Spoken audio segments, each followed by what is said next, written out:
Boshlang'ich sinfda o'qirdim. Bo'yim biroz cho'zilib qolgan bo'lsa kerak, birinchi sinfda kiygan kiyimlarim to'g'ri kelmay qoldi. Bu ham yetmaganidek, onam shimimni qayergadir yamoq solib bersa, 2 kun o'tmay boshqa joydan sitilib ketardi. Qishda katta opamning qizil paltosini kiygandim. Akamning eski oyoq kiyimi bilan sinfni zo'rg'a tugatdim. Xullas, ota-onam yangi kiyim olib beradigan bo'lishdi. Bozorga otlandik. Bozor. Ulug'lar aytganidek, qorni och odam bozorga borsa to'yadi.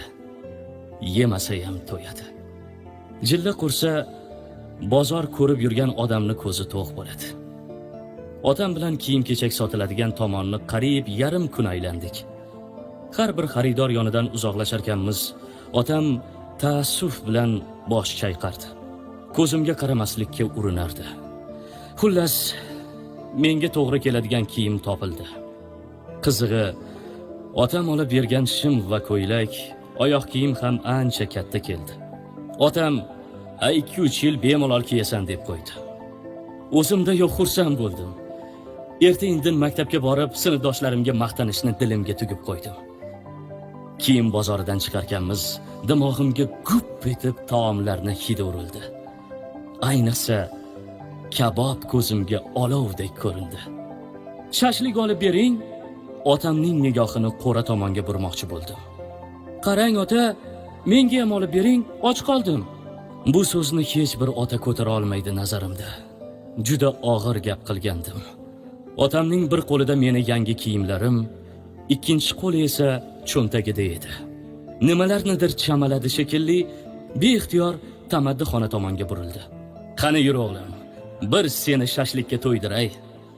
Balki kenja farzand bo'lganim uchundir, otam biror marta iltimosimni yerda qoldirmagan. Oshpaz amaki bitta shapati non va 2 dona sixta kabob olib keldi. Likopchada piyoz ham qo'ydi. Men dastlab hech narsaga e'tibor qilmay, oldimga qo'yilgan taomni shoshilgancha yeb boshladim. Bitta sixini tugatgach, biroz nafsim qondi shekilli, otamga yuzlandim. "Siz yemaysizmi?" "Sen yeyaver o'g'lim, meni qornim to'q." Otam shapati non bilan piyoz chaynab o'tirardi. Kabobni oxirigacha tugatdim. Otam esa achchiq piyozni nonga qo'shib yedilar. Yillar o'tsa-da bu voqeani negadir esimdan chiqara olmadim. Otam bilan bog'liq o'sha voqeani yuragim ezilib eslayman. Chunki u paytlarda otamni menga har yili yangi kiyim olishga puli yo'q edi. Bugun bolalarimni istagancha kabobga to'ydira olaman. Xohlagan kiyimlarini kiyishadi. Cho'ntagimda pulim tugaydi degan xavotirim yo'q. Otam ham tirik. Yaqinda o'sha bolalik iztiroblarimni eslab, otamga kabob olib bermoqchi bo'ldim. O'ylamang, bu bilan meni qarzim uziladi degan fikrdan mutlaqo yiroqman. Ammo insonda shunday hislar bo'ladiki, ularga izoh berib bo'lmaydi. Shunchaki yurak buni amr etadi.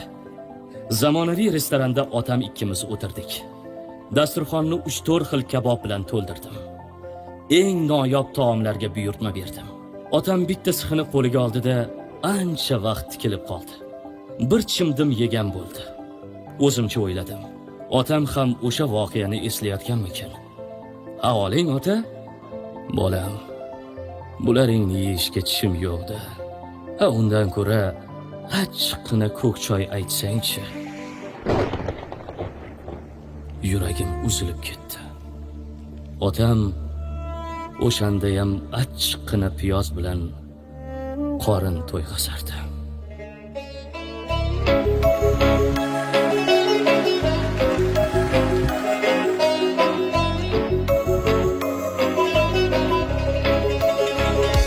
Sog'insam otajonim, izlayin qayerlardan.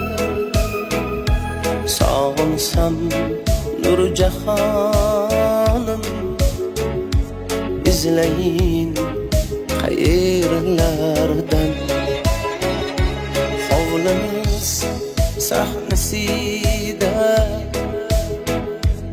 izlari qolganmikan, o'g'limning ol yuzida izlari qolganmikan.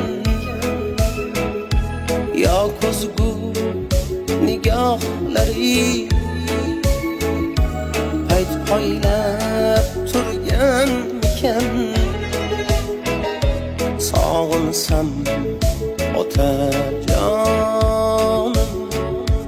izlayin qayerlardan.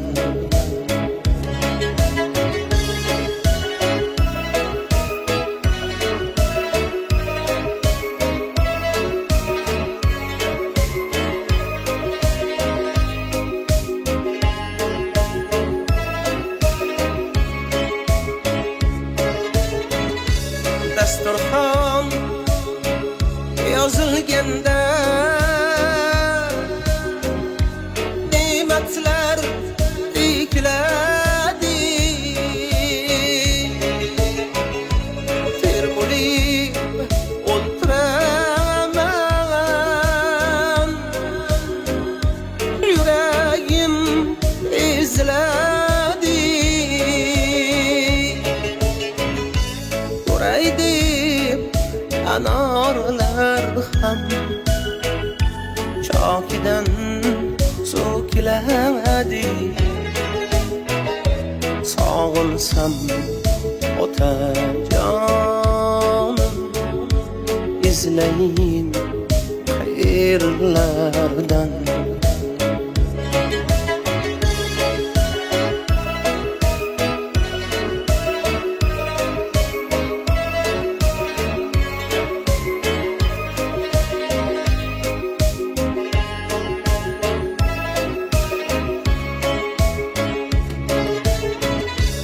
Oqsoqol otalarga qush kabi talpinarman. Ko'rsam gar suratlari,